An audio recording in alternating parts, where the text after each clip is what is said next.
This is Mommy. It happened one night when we were visiting my husband's family.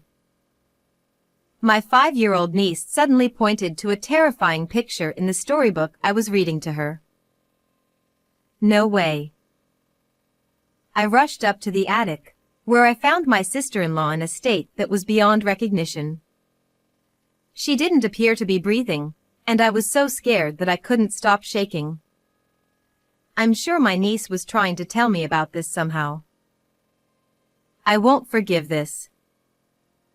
Suppressing the anger welling up inside me, I began to plot my revenge. My husband Tony and I, who are the same age, got married 2 years ago when we were 28. Despite my busy job, Tony is a wonderful man who takes the initiative to handle household chores in my stead. I want to support you, Kate, because you work to help those in need. I was very grateful to him for that. Because of our busy lives, we didn't have any children yet, though we both love kids and hope to have one soon. We were hoping for the right time, but it never seemed to come. Let's take our time and not rush. Yes, but I can't help but want a cute little girl like Rachel. I agree with you. Rachel is Tony's brother's daughter, our adorable 5-year-old niece. Tony's brother Kevin took over the family farm and lived with his wife Beth, Rachel, and his parents in a rural town far from us. We could only visit to help with the farm during Easter holiday and stay for a few days during summer and Christmas holidays. Kevin's family was busy managing the farm and coordinating crops with nearby farms, so our visits were just long enough. Kevin and his wife were friendly, and his parents were kind, so I always looked forward to going back. Most of all, Rachel eagerly awaited our visits. Beth and I were close in age and got along well. As an only child, she was like a real sister to me, and we kept in constant contact. Tony, look. Beth sent another picture of Rachel. She's so cute. Oh, really? Send it to me too. We always shared such moments. Whenever we had video calls, Tony and I would compete for the phone. But at some point, Beth stopped replying to my messages. Worried, I ran to Tony as soon as he got home from work. Beth isn't replying. Do you think something happened? Maybe she's just busy. It's harvest season, after all. I hope so. It's the first time this has happened, so I can't help but worry. Though Tony initially didn't think much of it, he quickly called his brother when he saw my concerned face. Kevin told us that Beth was sick and bedridden. Worried, I asked Tony to let me speak to Kevin directly. Is Beth okay? What are her symptoms? I bombarded him with questions out of concern for her. Kevin sighed deeply on the other end of the line. You know, it's not really appropriate to pry into other people's families. Just leave it alone. He didn't answer my questions and abruptly ended the call. What happened to Kevin? I was shocked by his uncharacteristically blunt attitude. Feeling that I might have overstepped, I reflected on my approach. Even so, I couldn't stop worrying about Beth and thought about visiting them, but my work schedule was full, so I couldn't make the trip. It was late July, and I hoped to see her well when we visited during the summer. A few weeks later, in August, Tony and I visited his family home. Since we hadn't received any contact from Beth, we were worried that her condition might be quite severe. Kevin, where's Beth? She's not here right now. Wondering what was going on, Tony's mother informed us that Beth had been hospitalized. As expected, the situation was serious, and both my husband and I were shocked. While we're here, We'd like to visit Beth in the hospital. Unfortunately, only immediate family members can visit her. That sounds pretty serious. I almost voiced my concern, but felt it wasn't appropriate, so I swallowed my words. Another worry on my mind was my niece, Rachel. Usually a cheerful and talkative girl, she was unusually quiet. She's probably feeling anxious because her mom isn't around. I thought of ways to cheer her up and make our stay enjoyable for her. While I was placing our luggage in the room, Rachel quietly approached me. Kate, What is it? Do you want to talk? She seemed nervous and fidgety, possibly because it had been a while since we'd last seen each other. She stared at me as if wanting to say something, but just as she opened her mouth, Kevin quickly walked in. Rachel, Tate and Tony are tired. Go play over there. We're fine, really. But Kevin insisted. No, sorry for bothering you. He took Rachel away forcefully. Even though we're family, and I didn't want him to feel so obligated, maybe this was his way of being considerate. This happened several times, preventing me from having a proper conversation with Rachel. Even my parents-in-law seemed uneasy, unlike their usual selves. They kept hinting that we should leave soon, making the atmosphere awkward. Something felt off, and I began to suspect their behavior. Tony noticed too. This feels different from usual. After dinner, as we were relaxing in the living room, Rachel toddled over to me again. I want to sleep with Kate. But once again, Kevin quickly followed and scooped her up. I told you not to be a bother. I just want her to read me a story, then I'll sleep. She looked like she was about to cry as she was carried away. Kevin, it's really okay. Rachel, let's go to your room. Which book do you want to read? Kevin, looking somewhat unsatisfied, agreed reluctantly after I reassured him it would only be for a short time. All right, if you insist. Thank you. Rachel's face brightened, and she eagerly led me to her room. This one. Read this one. I started reading the book Rachel had chosen, and she suddenly pointed to a picture. This is Mommy. It was a beautiful princess, and I felt touched thinking she saw her mother this way. Your mommy is beautiful, isn't she? No, that's not it. What? She seemed to want to say more but fell silent, leaving me puzzled. After finishing the book, I patted her gently as she lay in bed. Rachel sadly whispered that she missed her mommy and soon fell asleep. When I returned to the living room, Kevin and his parents were waiting for me. Tate, did Rachel say anything? Nothing in particular. She fell asleep right after I read to her. Kevin looked relieved at my words. Then, his mother whispered something to him and turned to me with a smile. Thank you. Now that the child is asleep, it's time for the adults to enjoy. With drinks flowing, Tony, Kevin, and his parents were soon in a festive mood. As the night wore on, they all fell into a deep sleep. To check on Rachel, I went to her room and found her sound asleep, her face adorably peaceful. I watched her for a while, feeling a sense of calm, but I couldn't shake off the feeling about her behavior before bed. I picked up the storybook we had read and flipped through the pages until I saw the picture she had pointed to earlier. Suddenly, I realized how terrifying it was. No way. It can't be. But I have to be sure. Before I knew it, I was running up the stairs to the attic. When I opened the door, I was speechless.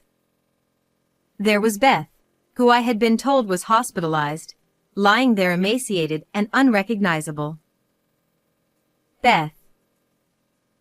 I rushed to her, shaking her and calling her name, but there was no response. What should I do? I was trembling with fear, unsure if she was even breathing. I hurriedly and quietly woke my husband, who was sleeping. Tony was initially shocked, but managed to carry her to the car and take her to the hospital without alerting the family. At the hospital, the doctor muttered, "Let's hope she makes it." Hearing this, I couldn't stop shaking with anger and sadness. There's no doubt Kevin and his parents are involved in Beth's condition. The anxious behavior since our arrival made sense now. I decided to gather evidence so they couldn't escape responsibility. The next morning, I'd like to take Rachel to the new shopping mall. How about everyone coming along? Tony suggested during breakfast. Rachel eagerly agreed, but the others were less enthusiastic. Kevin and his parents exchanged glances and seemed to communicate silently. You two take Rachel. We'll stay. Yeah, please take her. They clearly weren't interested in going. But Tony insisted. It doesn't make sense if the whole family doesn't go. Reluctantly, they agreed to come along. Once everyone got in the car, I pulled out my phone from my pocket. Oh, sorry. I have a work call. You go ahead. I'll catch up. What? Ignoring their surprise, Tony stuck his head out the window. Okay. He locked the car doors and drove off slowly. From inside the car, I could see Kevin and his parents desperately trying to say something to Tony, likely urging him to turn back. But Tony kept driving until the car was out of sight. Grateful to Tony, I started searching the house to find evidence against them. What I discovered enraged me. This is unforgivable. I resolved to seek justice for Beth. In the evening, Tony and the family returned. Rachel had fallen asleep and was being carried by Tony. I'll put her to bed. I'm also tired from driving, so I'll rest a bit. He took Rachel to her room. As I watched them, my mother-in-law approached. Kate, why didn't you come? We were waiting for you. I'm sorry. I got caught up with some work. That sounds tough. Did anything unusual happen? Were you in the living room the whole time? She kept questioning me about where I was and what I did after they left. Meanwhile, Kevin went to check the attic. Shortly after, he came running back to his parents. Mom! Dad! This is bad! Not here. Let's talk over there. Sensing it was something serious, they moved away from me to talk. They occasionally glanced my way while whispering. Curious, I approached them. What's going on? Kate, you haven't been to the attic, have you? She asked quietly, her eyebrows furrowed. I looked at her directly. Not today. I went yesterday. Is that a problem? Provoking them intentionally, I saw their reactions. What were you doing up there? He snapped, his demeanor changing. Where did you take Beth? What are you talking about? We locked her in the attic, but she's gone. You helped her escape. Kevin, furious, advanced on me. You must know. Tell us where she is. Their anxious expressions were evident. I took her to the hospital, but it was too late. You left her in that horrible state. Kevin smirked cruelly. Finally, she's gone for good. What are you people planning? It's none of your business. Right, Mom? Yes, Kate. What are you talking about? Beth has been hospitalized. Their blatant lies were infuriating. I sighed deeply and glared at them. What about this? I showed them the photos I took of Beth in the attic, chained and lying there. Seeing the photos, Kevin and his parents couldn't deny it and looked away. Did you do this to her? Kevin sighed and scratched his head. She went to the attic on her own. His ridiculous excuse was met with my incredulous smile. Did they think I would believe that? I decided to take the next step. This is the reason, isn't it? I slid a document across the table. Kevin snatched it and went pale. How did you get this? We searched everywhere. It was a document that recorded some financial transactions, and in my sister-in-law's handwriting, it said, "Something's wrong with the flow." Where did this discrepancy go? I found it hidden in Rachel's bookshelf during my search. Let me ask differently. This is evidence of your fraud, right? Kevin crumpled the document and took it to the kitchen. He turned on the stove and burned it. Too bad. Now there's no evidence. He mocked me, waving his hands dismissively.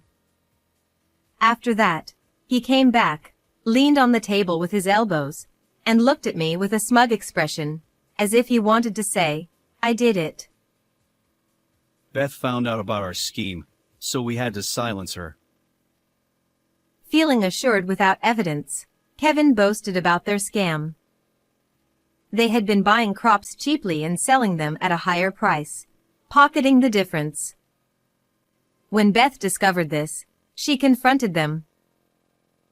Beth couldn't ignore it once she knew.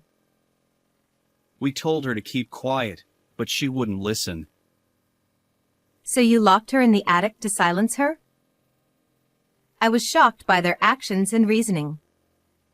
As I listened, they vilified Beth, claiming they were justified. I was appalled. Mother-in-law signaled to Kevin. But searching the house is rather rude. City girls have no manners. Since you know, you're going to the attic too.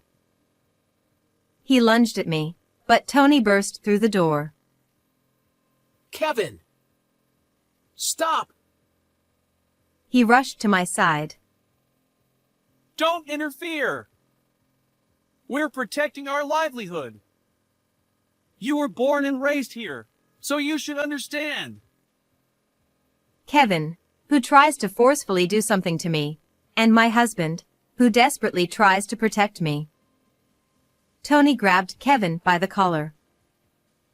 Enough! Actually, I had already informed Tony about everything I had discovered via message. So after they returned, he pretended to rest until the three of them showed their true colors. It's too late. We're already preparing to sue you. What? At my words, Kevin, who had been grappling with Tony, loosened his grip. The document you just saw was a copy. The original is safely stored, and I have digital backups too, so it's pointless to destroy it. You cunning little... You're one to talk. Oh, and look at these. I laid out several photos in front of him. They showed Kevin and his parents living it up at expensive restaurants and hotels. What? This is just us having family meals or trips, right? Sure, if that's all there was. But what about this? I flashed another paper under his nose. Receipts? Yes, and that's a problem, isn't it? The receipts were labeled as business entertainment expenses, billed to the agricultural corporation they formed with neighboring farmers. Beth found these. It's clear misuse of funds. Damn it! Kevin slammed his fist on the table, visibly angry. I felt a surge of anger thinking about Tony's feelings, knowing his brother's deceit. I told them that the neighboring farmers were already aware, and we'd have a formal discussion soon. I've been appointed to handle it. You don't stand a chance. I smiled and flashed my lawyer's badge. My profession was no secret to the family, which is probably why they locked Beth away, fearing she might tell me. Kate, please don't do this. We're family. Yeah, let's keep a good relationship going. Even my father-in-law pleaded. Kate, please! But I couldn't ignore their wrongdoing. They then asked why I went to the attic. Rachel told me. That kid. I told her not to say anything. She didn't say anything direct. She just gave me a hint. What nonsense are you talking about? They must have threatened Rachel, telling her she'd never see her mom again if she spoke out. Rachel kept her promise. But she wanted to help her mom. Using a storybook, Rachel had tried to alert me. The picture she pointed to depicted a princess trapped by a demon in an attic. I admired her cleverness for a 5-year-old. I explained this to them, and they fell silent. I then showed them a video on my phone. It was Beth, testifying from her hospital bed. What? How? I thought she was dead. They were stunned. Beth had been gravely ill when we brought her to the hospital, but the doctors saved her. She told me everything and asked for justice. We didn't feed her. How did she survive? Father-in-law and mother-in-law echoed his disbelief. Rachel played a big part. That brat again. Rachel had been sneaking food and water to her mother. Her compassion and intelligence were remarkable. I had no idea. They were at a loss for words. Watch the rest of the video. In it, Beth firmly stated her intention to file charges and divorce Kevin. Kate, you're a lawyer. Can't you work something out? We're family. Yes. Please tell Beth that suing us is pointless. Their begging was pathetic. Tony looked heartbroken. I'll handle this case too. Prepare yourselves. When I said that and pushed them away, they muttered, "No way," and hung their heads right there. Later, the family was sued by the neighboring farmers. They agreed to repay the difference in sales revenue in a lump sum. Beth filed charges against them for her treatment, and they faced legal consequences. They had to pay $50,000 in damages and medical expenses, and Beth got a divorce. Naturally, she got custody of Rachel and was awarded $80,000 in child support. Kevin and his parents sold their property to pay, losing everything. They came to us, begging for help. We're cutting ties. Don't contact us again. They left dejected, and we haven't heard from them since. Beth and Rachel moved to her parents' place and are doing well. We see them often, and Rachel is a joy to be around. Play with the baby when it's born. I found out I was pregnant after the ordeal, and Rachel is excited. I plan to work up until the birth, continuing my role as a lawyer helping those in need. How was today's story? Please subscribe to our channel. See you in the next video.